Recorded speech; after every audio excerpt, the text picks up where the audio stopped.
తిరుచానూరు శ్రీ పద్మావతి అమ్మవారి ఆలయంలో వైకుంఠ ద్వాదశి పర్వదినాన్ని పురస్కరించుకుని శనివారం శాస్త్రోక్తంగా చక్రస్నానం నిర్వహించారు. భక్తులందరూ పాల్గొని శ్రీ సుదర్శన చక్రతాళ్వార్ అనుగ్రహాన్ని పొందారు.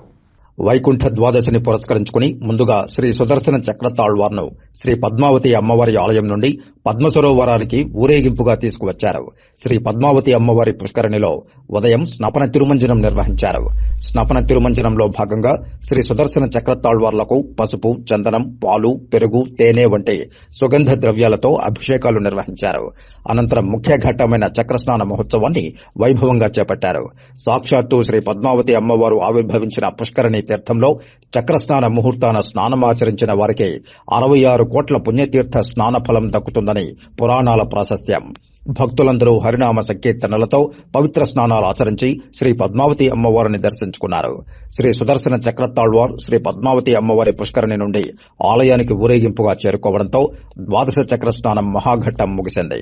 ఈ కార్యక్రమంలో deputy EO Govindarajan, assistant executive officer Devarajulu, ఆలయ సీనియర్ అర్చకులు బాబుస్వామి, అర్చకులు వేంపల్లి శ్రీనివాసులు, ఇన్స్పెక్టర్లు Subhaskar, Chalapathi, AVSO Satish Kumar, assistant vigilance inspector Brahmanandaraju తదితరులు పాల్గొన్నారు.